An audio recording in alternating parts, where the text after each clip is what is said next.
You never forget the first FromSoftware game you finish. For me, it wasn't Dark Souls, Bloodborne, or Elden Ring. It was Sekiro. And it started randomly in the back of a car. A friend turned to me and said, "You heard of Sekiro? It's a brutal game. Made by the same people behind Dark Souls." That word stuck with me. Brutal. That weekend, I gave it a shot. And boy, I got humbled. Sekiro didn't care about my build, my level, or my excuses. I either learned or I died. Over and over. It wasn't difficulty for show. It was discipline, by design. So I did what anyone does in a crisis. I turned to YouTube.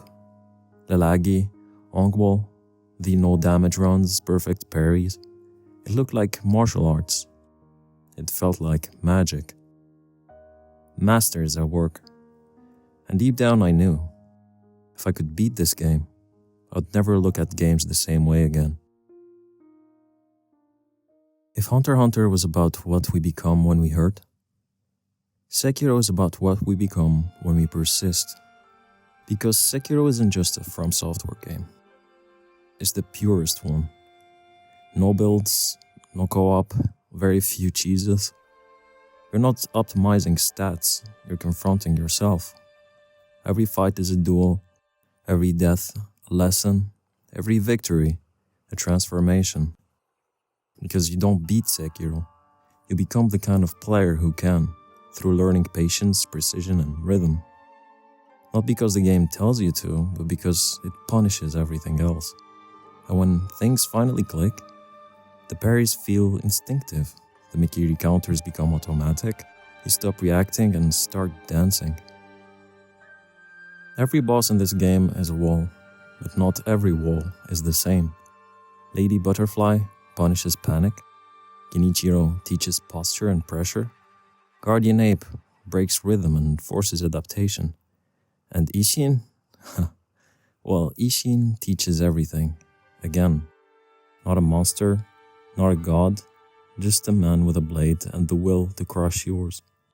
It's not a spectacle, it's a showdown. And when you finally win, it's not luck, it's not stats, it's earned. Sekiro's story seems simple at first, a shinobi saving his kidnapped lord. But beneath the steel and fog lies a deeper question. Will you obey, or will you break free?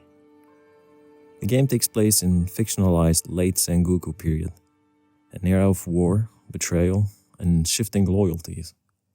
Wolf begins as a tool, a silent blade, loyal to the Iron Code, even when it demands blood. But across his journey, through Owl's betrayal, the corruption of Ashina, the divine realm, and the nature of immortality, you start to realize this isn't a story about saving your master. It's a story about choosing your master. And maybe choosing yourself. The endings don't rank you. They reflect you.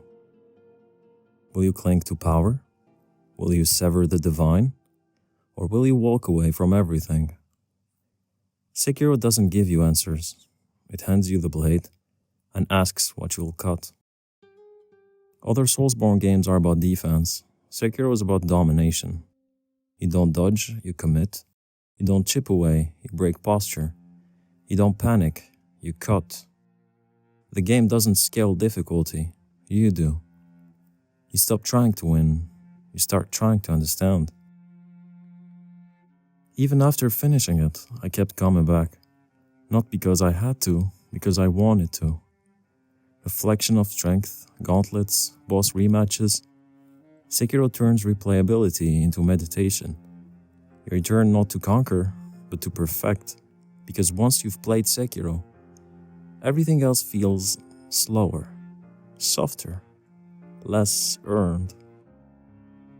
I still remember the rooftop, Ashina Castle, Genichiro, lightning crashes, the music swells, no gimmicks, no tricks, just a man faster, stronger, and smarter. But eventually something changes. You stop trying to brute force. You start listening, watching, feeling. His rhythm becomes your rhythm. His little movements become your cue. And suddenly, you're not fighting Genichiro. You're fighting your own fear. And when you lose, the game smiles and hands you the blade again. Looking back, I understand now why that car conversation stuck with me.